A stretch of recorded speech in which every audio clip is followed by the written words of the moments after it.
ہم نے اپنی نیشنل کوآرڈینیشن کمیٹی کی میٹنگ کی اور اس میٹنگ کا مقصد یہ تھا کہ جو بھی ابھی پاکستان میں کرونا کی صورتحال ہے اس کے اوپر جائزہ لیا جائے اور پھر قوم کے سامنے جو آگے چیلنجز آ رہے ہیں، جو مشکلات آ رہی ہیں، وہ قوم کے سامنے رکھی جائے۔ اگر ہم نے بحیثیت قوم سب نے مل کے اس کی احتیاط نہ کی اور ابھی سے پریکاشنز نہ لیے تو جس طرح نظر آ رہا ہے کہ ہسپتالوں کے اندر جو کرونا کے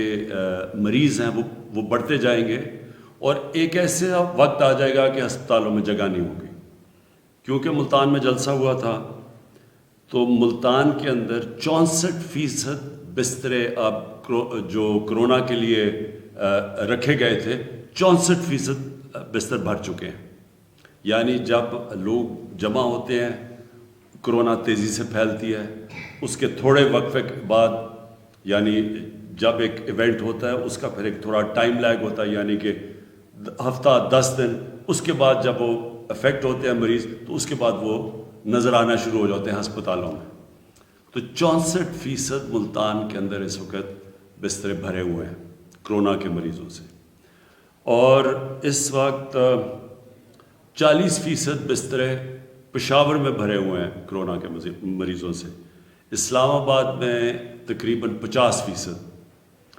اور ایوریج آ رہی ہے سارے پاکستان میں تقریباً 40% جو کرونا کے لیے بسترے یعنی وینٹیلیٹرز اور آکسیجن اس کے اوپر مریض آ چکے ہیں۔ کہنے کا مقصد یہ ہے کہ کرونا کے کیسز بڑھتے جا رہے ہیں، ہمارے سامنے سردی آ رہی ہے،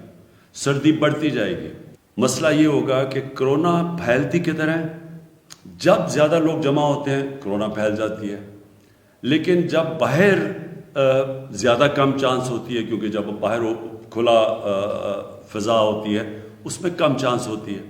لیکن جب کمرے میں لوگ آ جاتے ہیں تو اس میں جراثیم تیزی سے پھیلتے ہیں۔ تو جب سردیاں بڑھتی جائیں گی اور راتوں کو ہیٹر چلے ہوں گے، لوگ ہیٹر کے ارد گرد بیٹھے ہوں گے، کرونا کے پھیلنے کے چانسز بڑھتے جائیں گے۔ تو اگر آج صورتحال یہ ہے کہ سارے پاکستان میں ایوریج پہ 40% بستروں پہ اگر کرونا کے مریض آ چکے ہیں، تو یہ خود ہی اندازہ لگا لیں کہ اگر اسی ریٹ پہ بڑھتا گیا، اسی ریٹ پہ کرونا پھیلتا گیا، یہ جو ہمارا سیکنڈ ویو آیا، وہ جو دوسرا ویو ہے، اگر اسی طرح بڑھتا گیا تو ہمارے تو ہسپتال بھر جائیں گے۔ اور جس طرح ہم نے دوسرے ملکوں میں دیکھا، امریکہ میں دیکھ رہے ہیں اور یورپ میں دیکھا، تو ایک اگر ان کے جدھر وسائل بہت زیادہ ہے ہمارے سے، اگر وہاں ہیلتھ ورکرز کو بھی خطرہ اور ہسپتال بھرے ہوئے ہیں تو یہاں تو بہت مشکل حالات ہو جائیں گے۔ کہنے کا میرا مقصد یہ ہے کہ یہ ہے ٹائم، ہم ساری قوم مل کے احتیاط کریں، ایس او پیز پہ چلے۔ ایس او پیز کا مطلب یہ کہ سب سے بڑا ایس او پی یہ ہے کہ یہ منہ کے اوپر جو آپ کور کرتے ہیں تو بہت کم چانس ہو جاتی ہے جراثیم پھیلنے کی، اس سے کرونا پھیلنے کے چانسز کم ہو جاتے ہیں۔ اگر آپ نے لوگ ارد گرد بھی آپ کے ہیں اور اگر آپ نے ماسک پہنا ہوا ہے تو چانسز کم ہو جاتے ہیں۔ تو سب سے پہلا تو یہ ایس او پی ہے۔